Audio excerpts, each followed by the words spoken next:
Hello everybody. Coming back at you with some more vinyl finds, some new buys.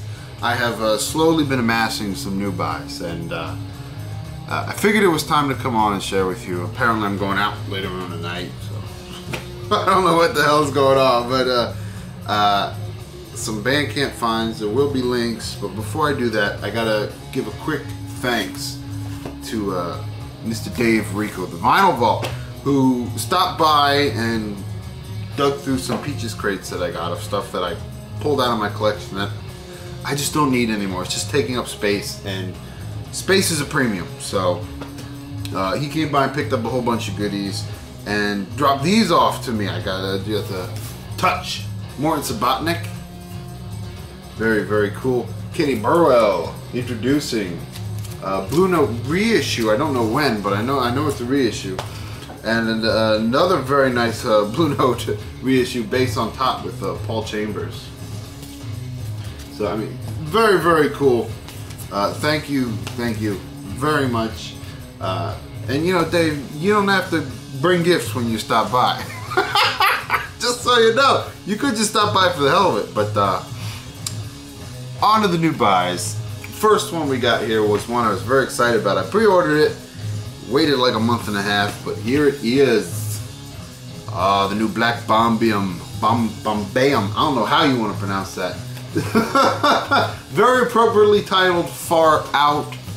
It's what's in the background, spinning right now.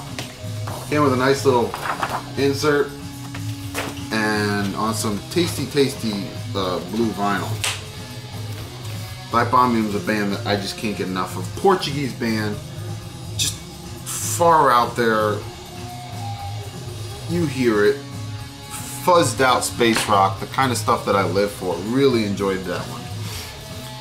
Frozen Planet 1969. This was one that when I heard, it was so nice, and the moment I got it and dropped the needle on it, just ruined it. I know you can't tell looking at it, but I knew instantly upon pulling it out, it's a lathe cut, and I didn't know that.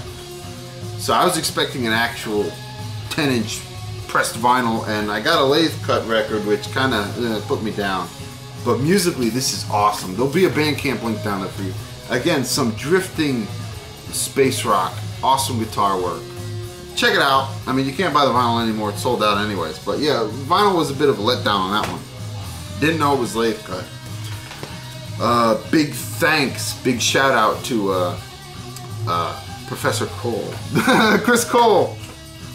John Coltrane 69, I think, sending me this one. Well, didn't send it to me, but sent me the link to put in a bid for this one, and I got it. Loke Dicker Ensemble, Summer Suite. Oh, really enjoy this guy. I think he's Dutch, from the Netherlands. I'm pretty sure. Don't quote me. But Loke Dicker Ensemble. At times this gets a bit standardy, and other times it just drifts out there a bit to the free side. Really, really cool. Didn't even know this one existed. So Chris, thank you very much. Put that with my Loke Dicker collection. Siete. La Pyramide de Sangre. Pyramid of Blood. Italian band. This is like, the best I could describe it is like a stoner, hard stoner metal band. You know, so kind of cusping on the psychedelic side, with some awesome, like, Arabic Eastern jazz. it is really good. Kind of almost a bit math rocky if you think about it. But this one, Tim Guthrie, got to thank Tim Guthrie for, because he was buying a bunch of vinyl and he got like everyone together to throw it into the pot so it could save on shipping, because shipping from Europe is just crazy, and I wouldn't have got it without him. So, you know, you saved me like 10 bucks on that one. Thank you, Timmy. Oh, I cannot say enough about this album. Anders' new album. Anders Ahlin, I think is how you pronounce your last name. Anders Ahlin, Unit. Oh man, this is so good. Anders, I mean, you really outdid yourself on this. This album has sort of like a vintage Blue Note sound to it, and the production is very clean. It's very unfiltered. It just hears the instruments, hears the musicians, and they play, and it's awesome sounding. But it doesn't sound old. It's very fresh. It's so refreshing, this album is. And it has, like I said, almost a Blue Note quality to it when you're listening to it, where it could fit in with something like a 60s avant jazz record.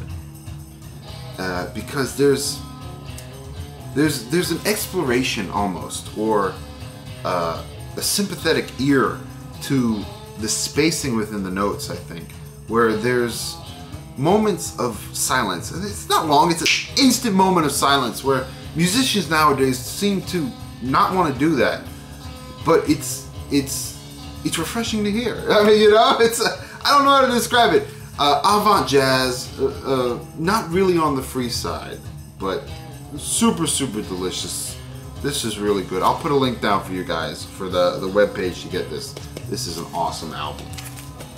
Speaking of some more awesome jazz from the VC, Roger Coleman's album. Oh, baby, this is free jazz to the max. Roger Coleman with Sam Bird, Cosmologies. Oh man, free jazz mastery. Piano, drums, just going at it. At times they're working with each other. At times you're completely working against each other. But at all times it is tasty. Roger, man, hope to find some more from you. Same with you, Anders. I mean, you better not have this be your only release, because this is just awesome. I know I could probably go on and on about those records, but let's move on before I lose my train of thought. 2 Kikagaku Moyos. Everybody knows I love this band. Got a package deal for these. They were a 2-in-1 deal. This album I don't have. This is their newest release. It's Mimetis Clouds, which is some drifting, trippy, far out album. Live recording, I do believe. And the opening track is almost 28 minutes long. To have a track that big fit on one side of a vinyl that's modern pressed is astounding to me. But nonetheless, awesome sitar, drifting. It feels like it's improvised music. I mean, this is just a beautiful album. And I mean, if this is the direction they're going, I'm going to be very, very pleased. Really, really enjoyed this one.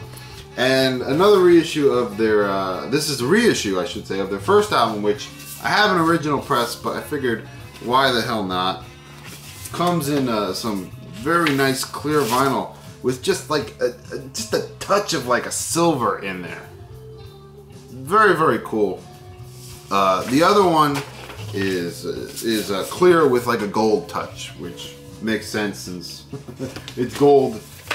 The gold foil and the silver foil, so it makes very much sense. Awesome, awesome band. I'll put links down for those as well. Golden Dawn Orchestra. Saw these guys in Austin Psych Fest, and they blew me away. They were fantastic. I want to say almost like a Afrocentric jazz. I mean, the album just makes you want to dance. Far out vocals. I mean, fantastic playing and soloing. This album is just really good. I was surprised that they played at Psych Fest too, because they're not really a psych band, you know? They're almost like a Sun Ra, you know, inspired orchestra band. Really damn good. A little funky, little jazzy, really awesome album. This is one that I've had on my list to get for a while, and I finally crossed it off. Drumgasm! That's exactly what it is too. This album is literally just 3 drummers. It's Janet Weiss from what the hell is it called? Quasi. Matt Cameron, of course, from I think he plays in Pearl Garden now. Pearl Jam. Clearly, I don't care for that band. Plays in Pearl Jam. He's also in Soundgarden. Aha! Thus the Garden. And Zach Hill, who's just a madman on the drums. from start to finish, this album is just banging your head the whole time. It is awesome. A drumgasm, that's what it is. 3 drummers just going at it. Really damn enjoy that one. As like I said, been on my list for a while. Finally crossed it off. The last one I got to share for you guys will be a Bandcamp link on the bottom. Swedish prog band. This album blows me away. Gusa. Album's Hugtid, if I'm pronouncing that properly. Look at that gatefold. That is awesome artwork. This album sounds like it's coming straight out of the mid-70s. I mean, literally, you drop the needle on it, and if you didn't know any better, you'd swear it was some hidden, like, you know, Swedish prog gem from like 1973 or something. It is so damn good. Extremely vintage sounding, but doesn't sound like anybody else. There's touches of like an Eastern sound in it, and just total classical vibe as well. Really awesome album. I mean, superb playing, all instrumental, 4 semi-long tracks. This is just awesome. Check it out. There'll be a Bandcamp link at the bottom. Lots of links on this on this one. I'm sorry, but I don't want to talk too much and make this one too long, and I gotta get going anyways. But hope everybody enjoyed. Hope you enjoyed what you're hearing, and I hope you dig what I showed. Thank you to all my subscribers. Got a few more recently. I've been seeing the coming and going and all that, but nonetheless, until next time.